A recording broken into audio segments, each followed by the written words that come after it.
Thank you for tuning in to TalkWad.com, the world's fastest growing internet radio network. Please check out all the other great shows on www.talkwad.com.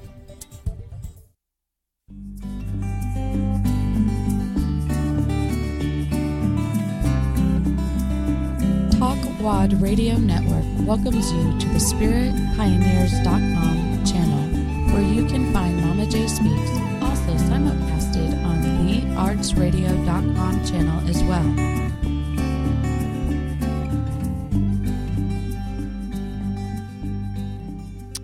Hello, everyone. Welcome to the Momma J Speaks show. Thank you for joining us this Monday between 5 and 6. Sorry, we are a little behind, but I'm glad you're joining us and listening in. I'm happy to say that I have two wonderful guests with me today, Paula and Mikey. Yay! They're a little shy, so... Hello, everybody. There you go. How are you? Yeah, I have to train them at this moment. Say hello. It's okay. Hey, this is Mike Hankins, a.k.a. Mikey Hexadelic. Awesome. And they both have arrived from Orlando in peace. And, yeah, so how was the ride? It was eventful. It was eventful. Give me a few ideas on the way. Okay, well, that's good. That's good. So everybody that's watching and listening in today, just to give you a heads up, if it's your first time tuning into my show, it's an eclectic show. It primarily deals with the arts, politics, environmental, spirituality, anything and everything that will create a new awareness for you or anybody that you love and cherish in your life. And I'm looking forward to building my listenership. Spaceships, too. Yeah, I like spaceships as well. Hey, we might get into that a little with Ralph Reed. Awesome. And so anyway, today on the show, we are just going to be talking about freedom through sustainability with sustainable housing, free energy, sustainable food, about ways to grow it yourself instead of relying on major corporations like Monsanto and other places, along with anything else that you might conjure up in your own minds. I encourage everyone to call in at 727-493-2055 if you want to chime in and participate in this discussion and conversation that we're having today. So that's it for you guys. Maybe if we have time, I might throw some quotes or questions or affirmations out there for you, but we'll find out later. So anyways, how are you two doing? It's been a long time since I've seen you guys, especially you. I saw you last weekend. It was surprise. But I haven't seen you since the ground. Yeah, I've been on the ground. Bum, bum, bum. I kind of took the Occupy movement to my local area. I tried to find a place where there were a lot of people coming in and out of, and I chose my local McDonald's actually to sit and occupy a table there and just kind of reach out to whoever came in and was interested. Man, I met so many people in my local area and was able to reach out to them and tell them about things like the Federal Reserve Bank and how it really works and the banking system, and kind of open their minds to the fiat currency that we use here in America, and how to kind of benefit from the knowledge. Stuff like buying gold and silver instead of keeping all your money in currency and things of that nature. Oh, yes. So I took all those ideas, to my local community, and I occupied locally. Awesome. I did that for about 6 to 8 months, actually. Oh, good. And so you did get more people involved by doing that and everything? Yeah, it was amazing. Old people would show up, young people would show up, people from just all kinds of diverse backgrounds would show up, and we would just strike up conversations there at McDonald's, and it would always, turn to one way or the other. And, it was fun having a ministry to where I could actually reach out to people who were interested, versus what we were doing, where we were occupying one space and expecting people to show up, to get interested in it. I actually went to the people this time. Oh, and did they get your autograph too? No. Okay. Just wondering. Thanks, Mama. How about you, Paula? I guess I'll go off what Mikey was talking about, where we all met through the Occupy movement, and Previous life. yeah, previous life. It was kind of a seed starter. We all kind of drifted out of that on the ground movement. Like I've done a lot of my occupying online, spreading information about free energy research. That's been a big one, and sustainable growth. Food production has been another thing. Yeah, and you and I, we tend to tag team certain elements that we both are occupying online when we're doing our Facebook Yeah, stuff. we got each other's back. Yes, totally. Right on. So, anyways, I wanted to let all the audience members and listeners to find out who you guys are, like what you're really wanting to be here to represent. Primarily, like, here's your first Walla question. What was your inspiration that occurred in your life to get your interest in free energy and sustainable existence? And I know in your own ways you represent that. So why don't you share with us who wants to go first? Anybody? I'll go first. Okay, ladies first. As flaky as this may sound, I really truly believe it was a spiritual experience for me that occurred. I was a diehard executive, CFO, controller, soccer mom type of individual. And Total A personality. I mean, and the community that we created in Orlando through Occupy in the beginning kind of cracked open my mind, I would say. Mm-hmm. And that was the spiritual experience that occurred. Just learning about new spiritual concepts, science concepts, and all of these things that I had been blind to before. That, you know, the things that are not taught in our school systems, they're not discussed over coffee, you know. So at that point, I had a strong hunger for more knowledge pertaining to sustainability, and just the gut feeling in my heart knowing that's the right direction, because within it is balance for our planet, responsibility for ourselves. Oh, absolutely. And coexistence and peace. And, you know, I guess the biggest thing for people that chase free energy is the freedom of humanity. That's the thing that we think, you know, we're going to get out of that, is the freedom of humanity. Because right now in our world society, wars for oil and things of this nature are so prominent, and I think everybody just wants a more peaceful, harmonious existence. Oh, yeah, because it is possible that when we combined our minds, we co-create the universe and the world that we ultimately want, which can ultimately be, in biblical terms, heaven on earth. Right, right. I say that all the time. This never stopped being Eden. Yes. We forgot. It's all a matter of perception and what type of thoughts and actions and behaviors that we want to put out into the world and how it reflects back to us. And with this whole shift of consciousness from the beginnings of the Occupy movement that has slowly evolved, that was the awakening aspect for the entire world, because the Occupy movement did bring on that awakening in every country all over the place. Would you agree? Oh yeah, I looked all over the place and saw, you know, people, you know, rising to action in every single country around the world, in every major city around the world, and it's still going on today in places like Bahrain and stuff like that. I think that, you know, there's a new awakening. The Age of Aquarius is right now. You know, we're finding out that people have the power to make change in their life, and we don't have to be dependent on corporations to provide that change. Yes. So why don't you share a little bit about yourself, darling? Well, I got into the free energy and the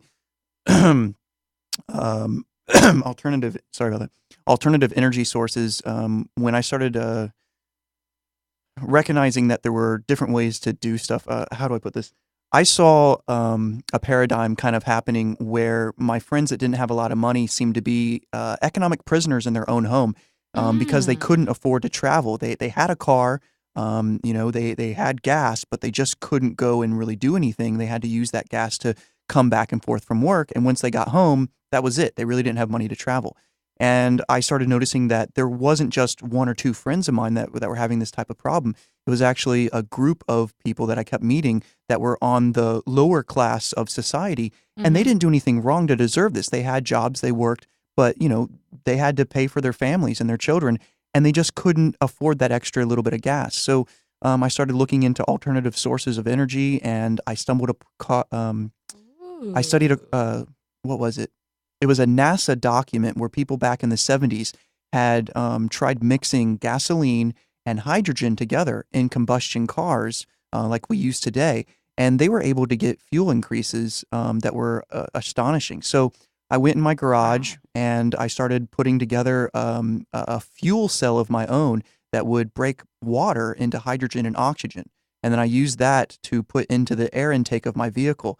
And I run a couple tests going about 200 Did it miles. work? Oh, it worked amazing. I got 46% better fuel mileage. Really? Yeah. So what my idea was, that's so cool. my idea is to get grant money to be able to give these things to lower class people to put in their cars to say, hey, now gas is going to cost you like 50% less. And this was 4 years ago. Now we're looking at gas prices that are above $4 a gallon. And you're just going, yeah, Insane. I have no control over this. I either have to stay in my home and not enjoy my life and become an economic prisoner in my own house, or I'm going to have to find some type of gap technology to, bridge what we have now to something that we can use in the future. And I decided that working on these types of fuel cells to create hydrogen was the best way to do it. Right on. And I think Rock on, man. that's like 4 years ago when you started that. Just for everybody listening out there, you can go online now and do a search. There's a bunch of different companies that are manufacturing kits that you can use this hydrogen-based technology to increase your... Are they affordable? I'm not sure the price ranges on it, but I know that there's a lot out there.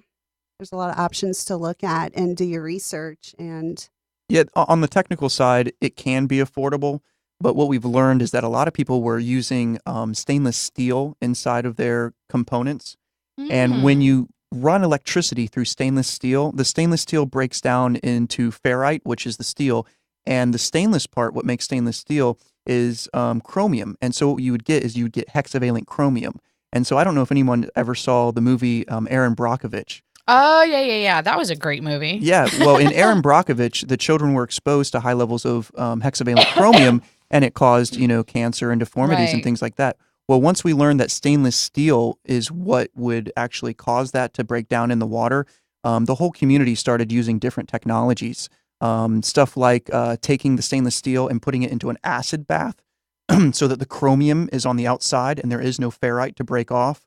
Or you can do things like a mixed metal oxide around titanium that's got trace elements of platinum. That's another technology that we're looking at. Also, designing some electronics that takes the amperage and turns it into voltage. And we use high voltage, and what we do is we send it through the cell to create a harmonic frequency that actually increases the work without doubling the power. So it gives you twice as much efficiency. So we've seen a lot of people out there on the internet working on these devices, trying to improve them and make them better. So I see this technology something that we would put in cars, in just about every car, right around the corner. There's already municipalities who are putting them on their large trucks up north for like snow plows and police cars and things of that nature, because they see the benefit of saving money on fuel. Well, that's awesome. So that was your biggest inspiration in your life that has been created? Yeah, I mean, I wanted to free people. I don't think people should be economic slaves. I think they should be able to have the freedom to travel. I think that's one of a God-given right. But because of the way the infrastructure here in America is set up to where there's all these roads and highways, and unless you have a car, you're not going very far. Unless you're in New York, because in New York, they have a great transportation system. You got the buses that are coming every 10 to 15 minutes. You have the trains and the taxis. And so Yeah, there's several cities that are well set up with public it's transit. Florida transportation. It's the whole getting around and traveling in Florida that makes it very, very difficult. But I'm happy to know that you are a scientist in your own ways to create that this is possible for people to create, and you're co-creating with the universe. There's something within you that is definitely co-creating with the universe, which is definitely indicators that we are connected to the God source and divine mind, because, our intellect and our creativity is what helps put us on our paths to find even deeper things to create and whatnot. So, what is your biggest impact that you want to make in your life as you guys are doing this? Wow, that's a big question. Yeah, that's what I do. I said it a little bit before, but getting people more freedom in their life. I mean, it really comes down to that, having the freedom to live and not just the freedom to have a job and work. There's got to be some balance out there. And with the economy the way it is now, I think the balance is very skewed. Yeah, job just over broke. Yeah, just over broke, paycheck to paycheck, hand to mouth kind of thing. And how about for you, Paula? In regard to this topic, I guess my part is I'm not the mechanic that's going to actually invent the device. My role to play in this, the manifestation of free energy devices in our society, is that I'm the dot connector, or I'm the muse, or I'm the communicator. Catalyst. Right, catalyst. So perhaps it's a 20-year-old that I come in contact with in 5 months. That is the one that creates this free energy device that frees humanity. I don't know where it's going to happen.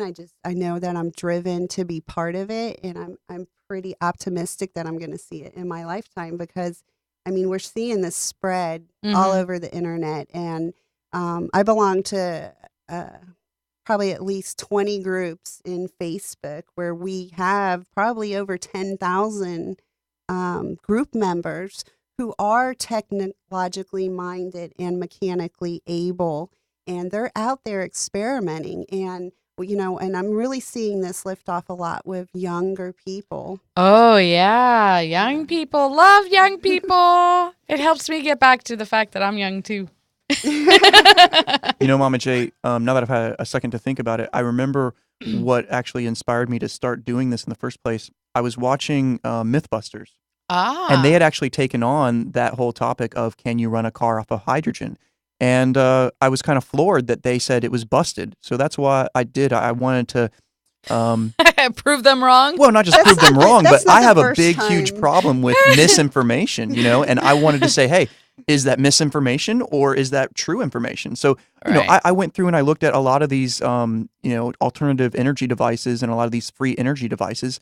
And I started trying to dig and see what I could prove and disprove, what was something worth, going after, and what was something that was just, somebody trying to get fame by lying.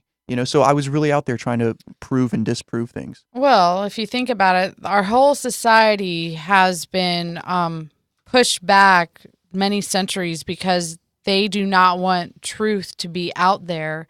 And anybody that has found ways for free energy back probably in the 20s and 30s, they shut them up and got rid of them. For anything considering cancer and medical breakthroughs, they shut them up. They got rid of them.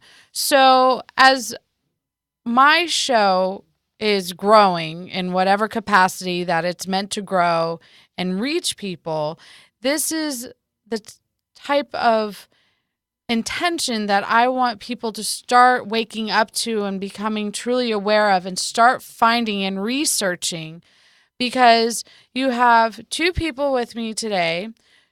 Her regular job is an accountant. She's great with numbers. I'm thinking numerology, girl.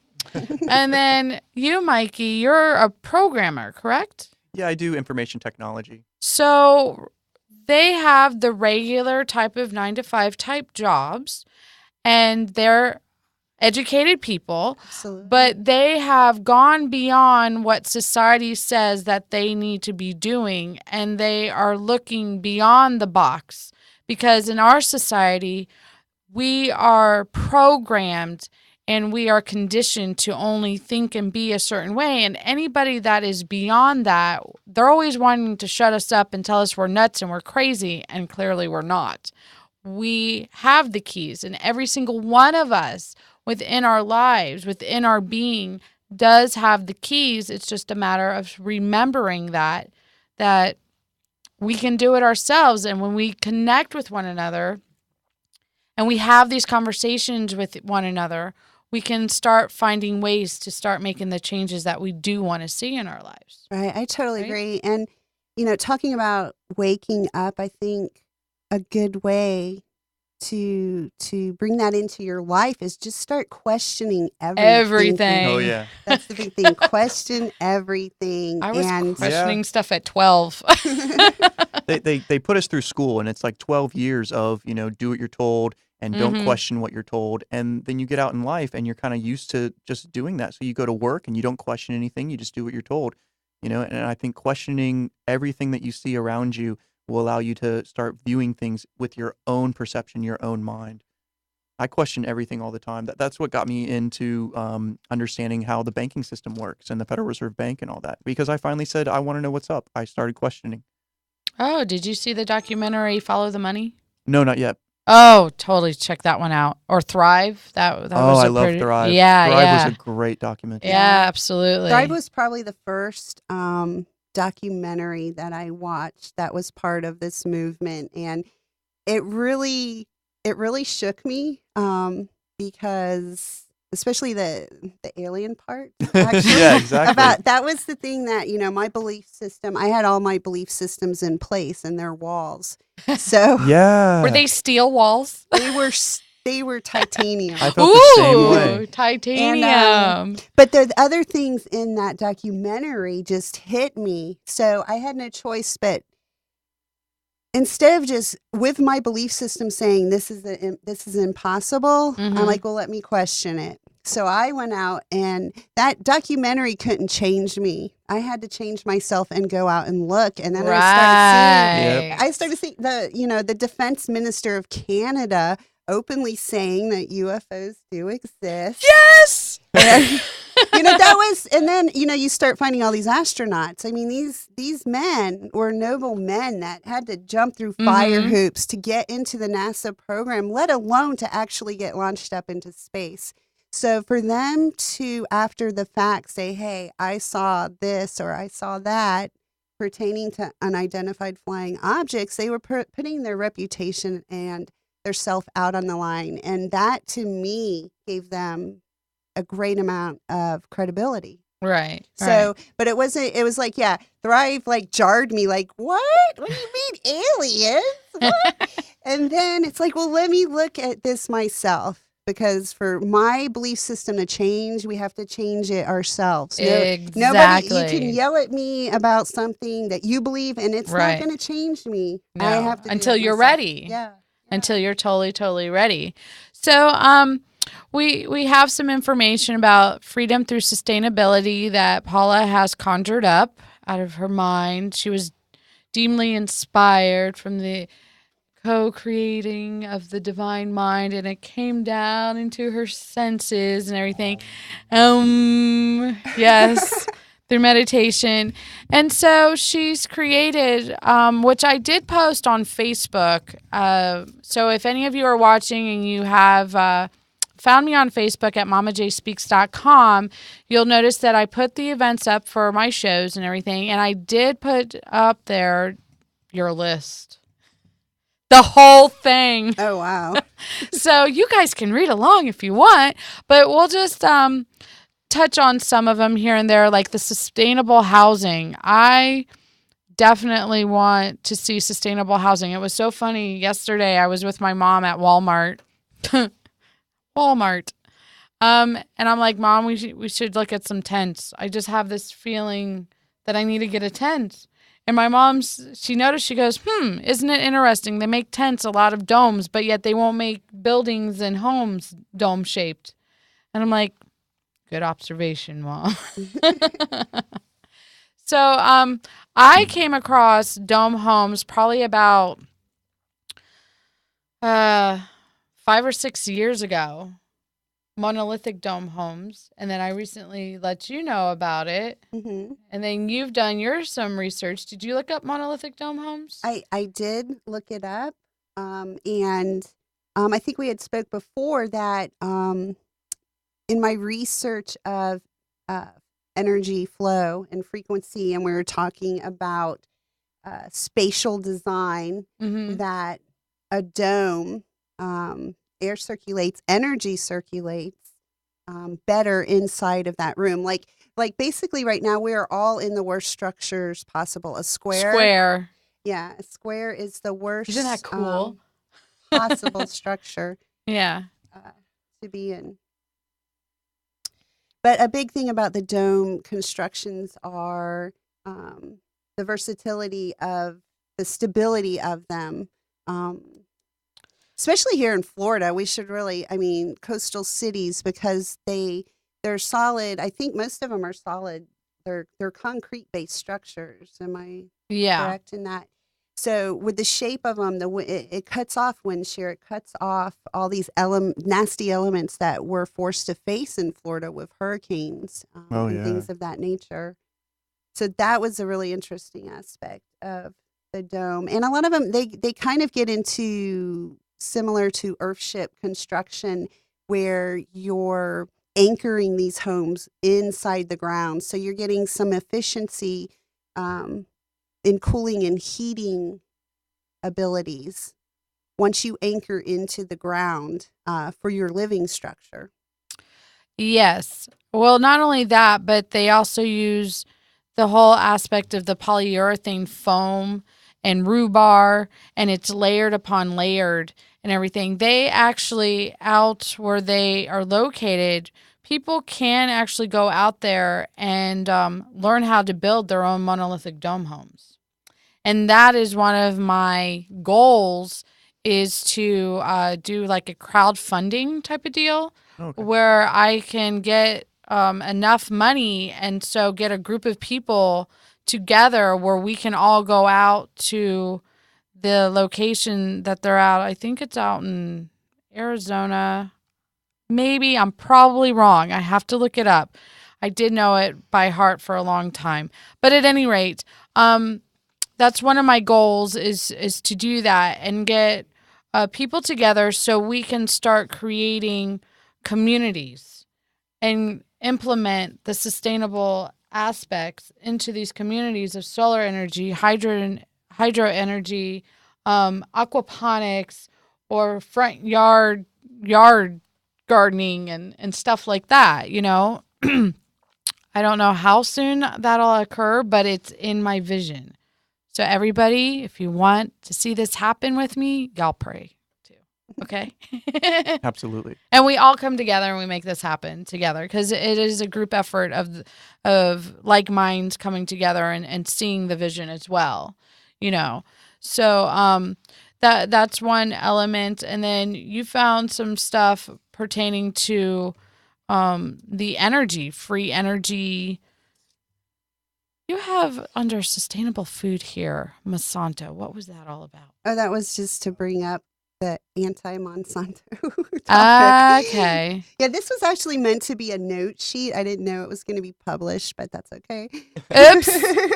Sorry, but I just had to share. I wanted to hit back on the sustainable housing a bit. And I guess the big thing is biotexture designs, where, you know, not only dome homes, but in earth ships and any other kind of construction where your focus is balance with your environment. Using recycled materials is another one, and energy efficiency. I mean, just common sense, you know, that if you design a home with a lot of windows, you're going to need less electricity to light your house, things of this nature. So I just wanted to hit on that it's not, you know, there's many different options out there. And Mikey and I were talking about like earth ships, which are they're so awesome. But there's like a stigma attached to them of being a hippie home Yeah. per se. We were talking Hey, about hippies like, rock. you know, you can get into earthships and you don't have to cover them with green bottles or square tiles. You know, you can get into the foundation of these designs and make it very elegant and make it very avant-garde or deco or whatever you want. It's Yeah. just the foundation is what we want to, you know, we If- want if people to recycled- start thinking about. Yeah, if recycled materials are used during the construction, they don't have to be seen at the final, production. The final production of the house can actually look very contemporary. It doesn't necessarily Right. have to show the beer cans and the tires and anything else that may have gone into the construction. I've seen homes that you would have never known that they were made out of recycled materials before. Really? Let's start a stucco on the tour. outside. Yeah. There's actually a group that are they're on a farm. I think they're out in Arkansas or Arizona. I can't remember which one it was, but it's called the E Farm, and they're out there doing this thing called open source ecology. And what open source ecology is where they're trying to make 52 of the machines that you need for life on a higher level to actually exist. And one of the machines that they made is a brick maker, and it's 2 hydraulic presses that press together bricks out of earth. So it's like having an earth home, but you're making your own bricks. And they've actually made a 12-person living space and a giant workshop where they produce all of their machines out of. And they take the plans for these machines and they document them and they give them away to people for free so that they can make the same exact machines at their location. And it's kind of like a community starter kit where you can start making the first few machines and those machines build on to the next machines and so on and so forth. But it's called open source ecology. And it's something that I ran across and I thought was very interesting that someone's out there really trying to live off the grid and make farm equipment out of their own workshop. Well, that sounds very cool. Of course, I'm trying to look it up online, and it's coming up with Fun Fun Farm Farm. for birthday party. I think the best way to find it is under open source ecology. Oh, oops, not for open source ecology. Ecology. See what happens. Oh, cool. You know, also I wanted to mention when I was in Chicago a few months back, there at the Industrial Museum out in Chicago, they have a green home. They call it a smart home. Actually, it's made out of recycled or natural materials, and this home is so technologically advanced that the computer system of the home or the CPU of the home monitors everything in that home. So it saves energy by doing this monitoring of the home. Say if you left all your blinds open and it knows that nobody is in this room and the sun is coming in to heat the room, it will automatically close the blinds. Things of this nature. And just the design of the home, they were running their energy off of solar panels and a wind turbine, like I think 45-foot wind turbine. So this was a 3-story home. The top layer of the home had the cylinder planning, the hydro planners. Hydro planners. Right. So the roof of the home had solar panels and gardening area. Outside of the home also had gardening area. And that particular model, I think they said, was running at 75% self-contained energy needs. So they were still sucking about 25% off the grid. But the point is that it is moving in the right direction. And when you have you have something like that home and you have these technologies that are out there, then you take them and you make them better and you get it up to that 100% sustainability. Oh, rock on. I mean, that's what we're doing. Like, we can sit here and talk about Nikola Tesla and all these different technologies that we... What is that? It suddenly started talking to me. We've been rudely interrupted. No, just kidding. So, well, let's see. What is the best way for people to start pursuing ways of obtaining free energy? We have been sharing that. Go to these sites that we are looking up and that we're talking about to start finding out. Where would we start at? Google. Google. Thank God. Here's the irony. Thank God for Google. The search engines and the internet. Like, here's what I've come to realize. On one end, the internet has been amazing because it has opened up the roadway of information. So no longer can anybody say that they're too ignorant not to know what's going on in any capacity any longer. Right. But at the same time, everybody text messages each other, doesn't actually have a true person-to-person connection these days. You know, because have you ever been to a restaurant where people are at the table and they're all text messaging? Oh yeah, zombie land. Yeah. I think that's like an important issue, and we didn't even put it on the sheet or anything. To sustainability is community. Oh yeah. Communication. Yeah, and community. Gatherings. And Yeah, because just that's how we're going to gatherings. develop and co-create and manifest these Right. things that we want in our life. If we try to do it all ourselves, Oh, no. you know, and your question again was geared to what can you do to, promote free energy? Just talk about it. Right. If you just Start talk about it, conversations. right? If you talk to 20 people and maybe one person out of those 20 gets a fire in them, and then they research it or they talk to 20 other people, that's how we bring that into our society. And I totally see us heading in that direction. I mean, we're there. We're in this direction. We're Yeah. We're in at the the brink. beginning of it. Most people don't even get a chance to hear that they're surrounded by free energy on a daily basis. Scientists for years and years and years didn't know what to call this, and they worked with it, and they saw it, and they experienced it in their experiments, and they started calling it the ether. And even people like Einstein were confused about exactly what it was, and they knew it was there. They called it the ether, and now scientists are calling it dark energy. And it's this vibration that's all around us all the time.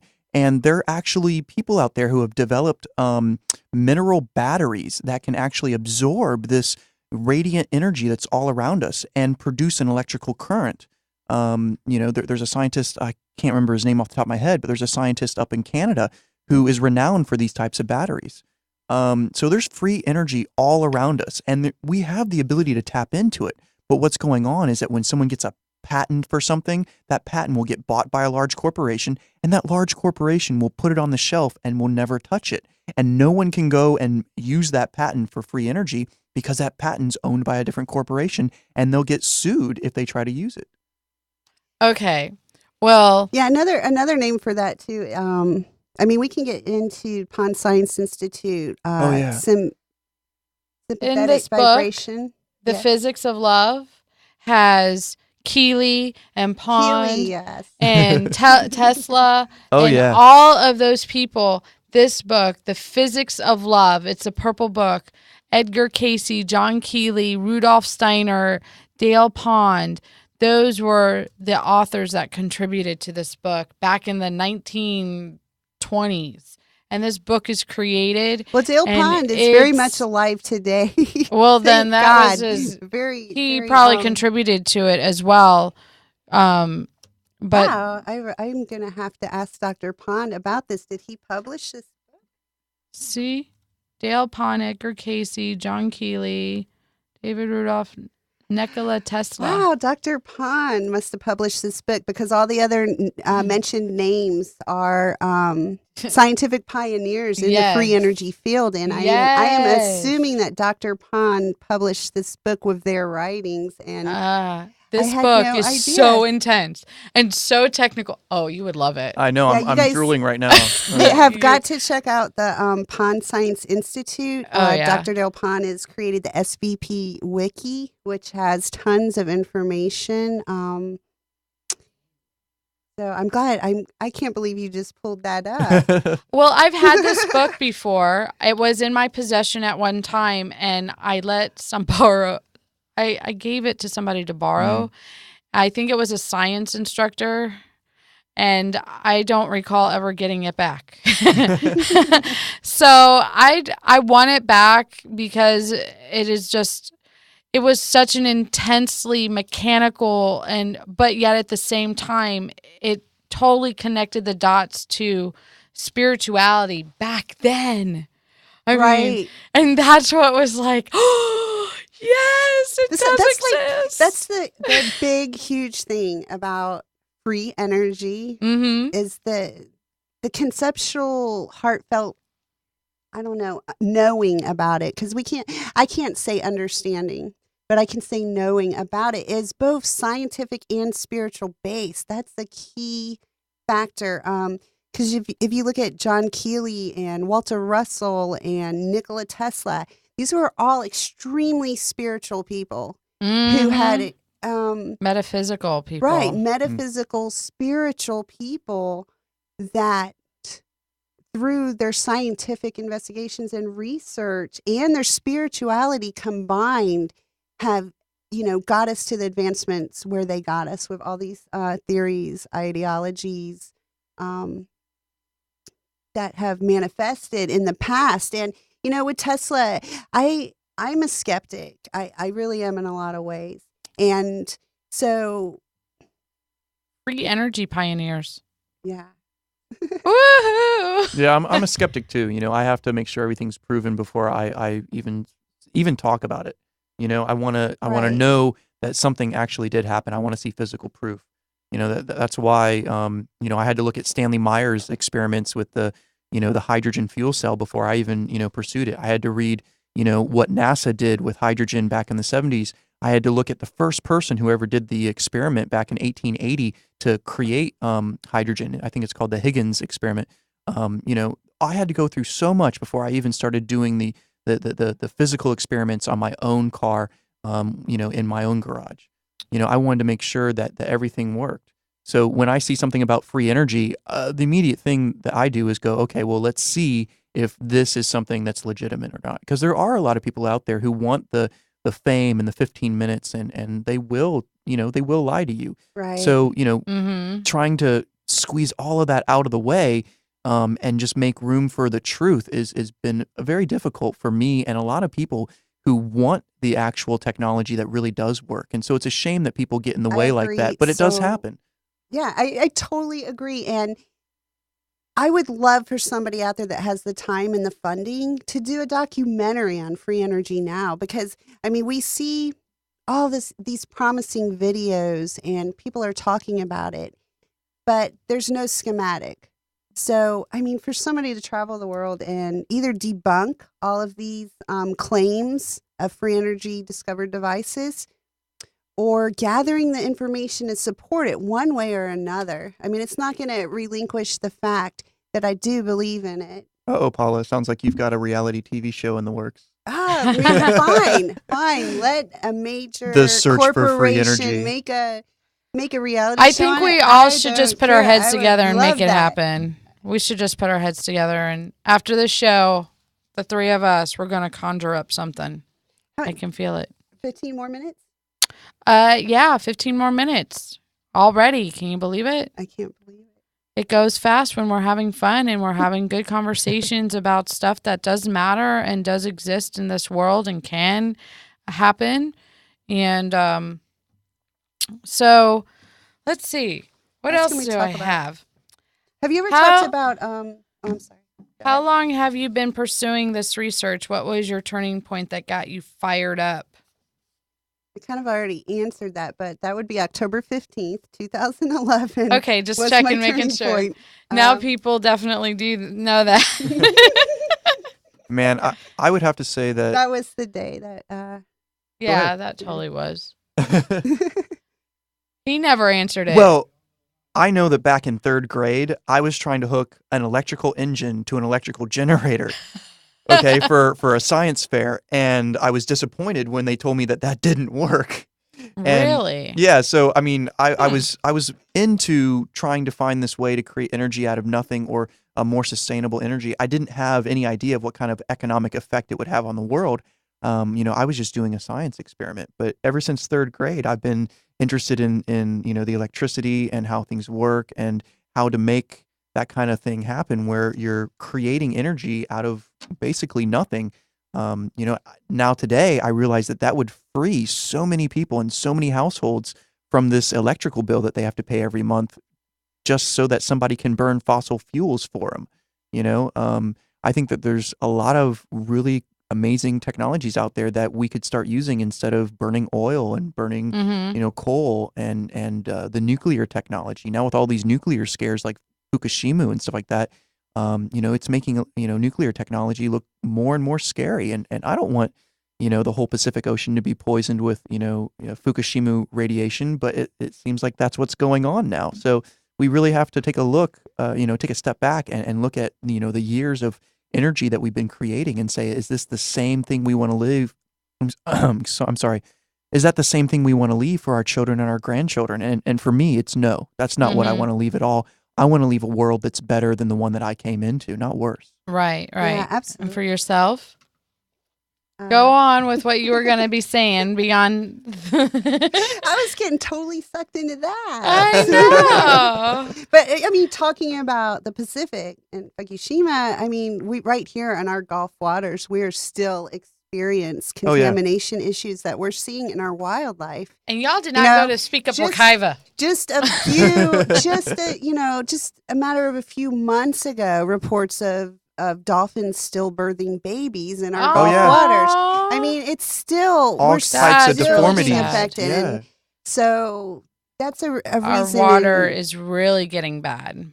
Well, BP didn't do us any favors in the Gulf, and we're seeing, like Paula said, stillbirths from dolphins. We're seeing deformities in fish and dolphins. We're seeing all kinds of, wildlife that's trying to survive, but they can't. And we've had oceanographers go into the Gulf Coast and go down to the bottom of the ocean, and they're saying that it is a desert. It's a desert. It's a life desert. There's nothing there anymore. And so we used to have this God-given, breadbasket of seafood available to us, but now it's been totally destroyed, and it doesn't get on the news every night. It's not something that people talk about every single day, but that's something that we'll never get back for generation after generation. It's one of those things where is that the sacrifice we're willing to make for cheap oil at the gas station? And for me, it's not. I don't think that's the best decision. No, it's part of what the fracking does. And the fishing industry, the water systems, we've seen this in Africa, in some of the countries in Africa where the African animals are disappearing, and the reason is that the fisheries had taken away the people's ability to eat. They can't use fish as their staple of food anymore. So they've turned to the bush. So where you see a lot of these animals in Africa that are on the endangered species list, it's because the people are not able to exist off of fish anymore because we've poisoned the water. They go into the bush. They kill the exotic animals that we all love. We want our great grandchildren in the sea, but unfortunately they might not be there unless we make the changes now and correct this path that we are on in destroying our planet. So as we're talking about all these different elements, about the water systems, about the land systems, about the food systems, about everything,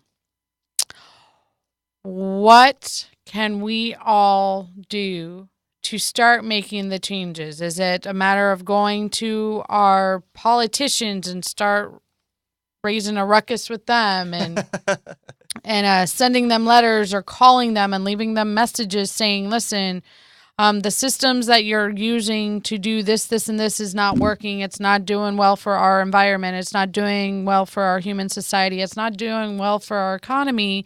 And do we start it there, or do we just go and do stuff by Googling and just find and dig and dig and dig and dig? Like, or do we start creating meetup groups where we come together and start sharing and showing information, but then put something into action that we can really legitimately get going? I think you do all of that. You do what your heart, soul pulls you to do.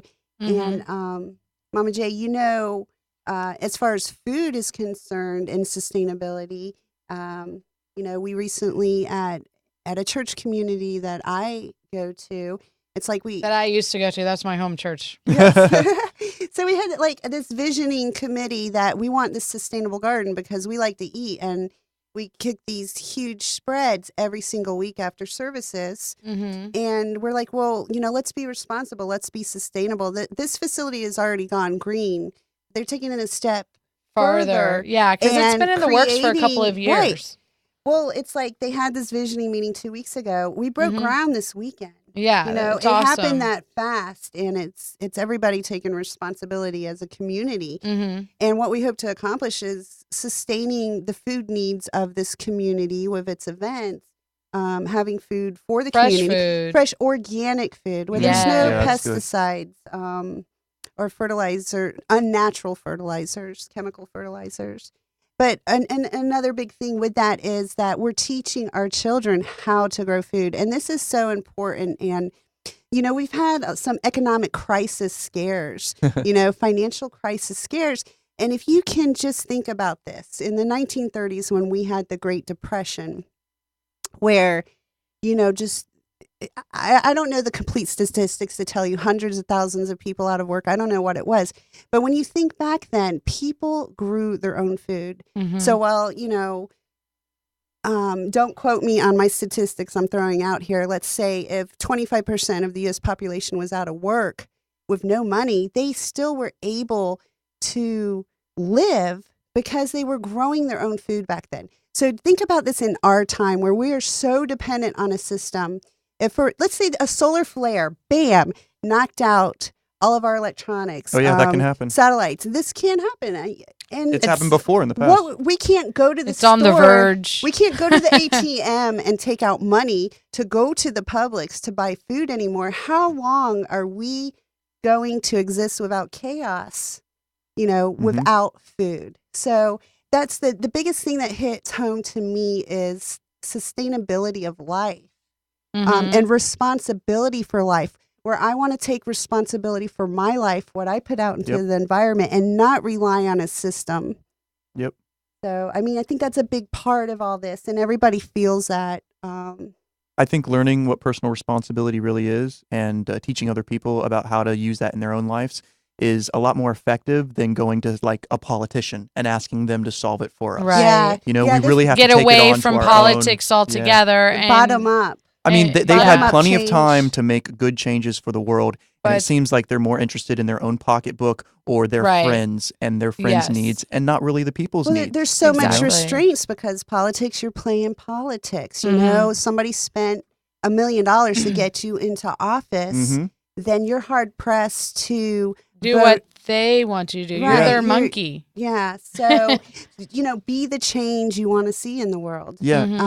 When a politician splits their vote between the needs of the people and their own back pocket, there may be progress, but there's no real progress for the people at all. No, because they have their own interest groups and their own interested people that can front them and give them, oh, well, if you do this for me, I'll do that for you, and then you do this for me, and then what happens to the rest of us would be little people, and if it wasn't for us little people, the big people wouldn't have what they do have because us would be little people, which we're big in spirit and light. Yeah, but this, have you ever seen the movie Ants and stuff like that? Yeah, I love it's ants. Like there's only so many grasshoppers once the ants realize the power that they will. And we could get into economics, wealth shifting. That's originally where this was gonna go, is we were gonna talk about wealth shifting. But I guess I could say something about that really quickly, is that we have the power to make so much change in this world just with the way we spend money, and that's where you create the, personally, I all the restaurants that I go to are family-owned businesses. I don't go to any chains because I support my community.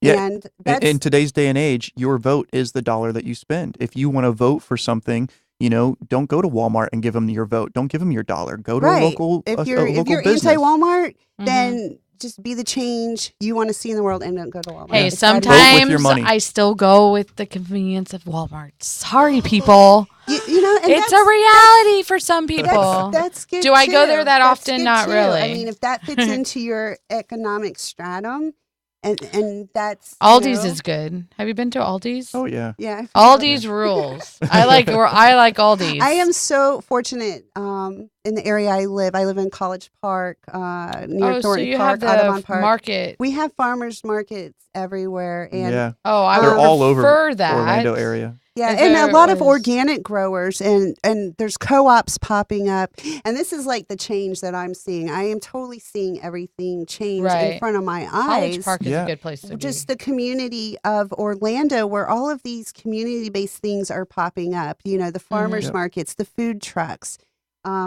Shoot, didn't they even start letting Community-based. people in Orlando keep chickens? Did they have like a They trial did. program where they They were able to keep did. chickens in their backyard? They did, And I keep seeing, Aw. backyard gardens popping up all over the place too. Backyard, front we yard. have a very yeah. famous front yard garden in Yes. College Park, and I know today, and I just wanted to put a shout out for Jason and Jennifer Halvinston.